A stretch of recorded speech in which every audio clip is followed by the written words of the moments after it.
অৱসাদ হতাশাৰে ভৰা জীৱন এটা কিয় মানুহে পাৰ কৰিবলৈ বাধ্য হয় বাৰু? ভাবি চাইছেনে কেতিয়াবা? কাৰণ তেনেলোকৰ মনৰ অনুভৱ বুজি পোৱা ওচৰত কোনো নাথাকে। সকলোৱে এনেকৈ ভাবে যে সেইজনে হাঁহিয়ে আছে, সেইবাবে নিশ্চয় তেওঁৰ জীৱন ঠিকেই চলি আছে, একো সমস্যা নাই।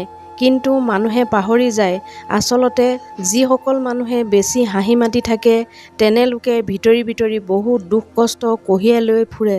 যাক কোনেও অনুভৱ কৰিবলৈ নিবিচাৰে, বুজিবলৈ নিবিচাৰে, তেতিয়াই এজন মানুহে নিজৰ জীৱনৰ লগতে পৰাজিত হৈ নিজকে হত্যা কৰিবলৈ বাধ্য হয়।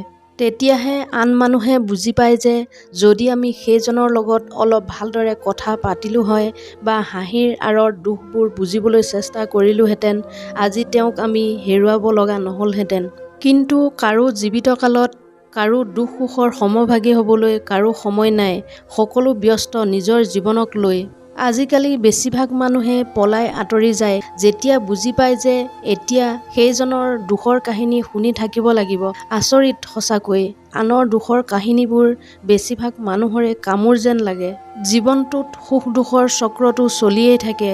কিছু লোক এনেকুৱা থাকে যে ডাঙৰতকৈ ডাঙৰ বিপদকো হাঁহি হাঁহি আঁকোৱালি লয়।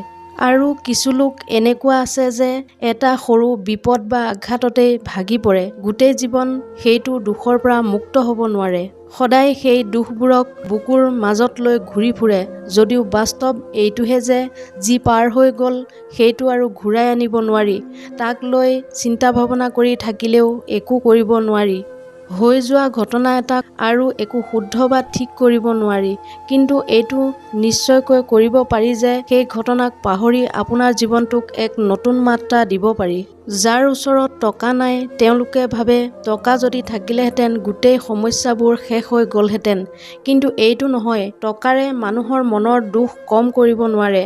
টকাৰে মাত্ৰ প্ৰয়োজন পূৰণ কৰিব পাৰে। দুখ দূৰ কৰাৰ একমাত্ৰ উপায় হ'ল প্ৰেম। কোনোবাই কান্দি থকা দেখিলে কন্দাৰ কাৰণ সুধি চাব। অলপ সময় তেওঁৰ কাষত বহি দুখৰ সমভাগী হৈ চাওক। চাবচোন তেওঁৰ আধা দুখ নাইকিয়া হৈ পৰিব। প্ৰেম সদায় টকাতকৈ বহু ওপৰত। হতাশা অৱসাদৰ মূল কাৰণ আচলতে প্ৰেম ভাল পোৱা নোপোৱা। যিমান পাৰে আপোনাৰ চাৰিওফালে মৰম ভাল পোৱা বিলাই দিয়ক। আপোনবোৰক মৰম দিয়ক। আপোন মানুহবোৰক বুজক, সময় দিয়ক। সৰু এই জীৱনটোত মনতে অহংকাৰ এসোপা লৈ নুফুৰিব।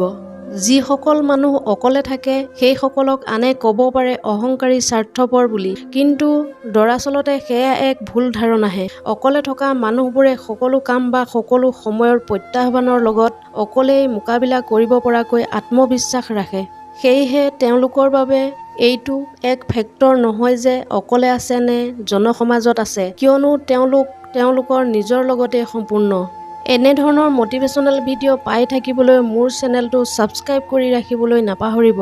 পুনৰ অন্য এটা ভিডিঅ'ৰ সৈতে লগ পোৱাৰ প্ৰতিশ্ৰুতিৰে আজিৰ এই খণ্ডটোৰ পৰা বিদায় লৈছোঁ। ধন্যবাদ।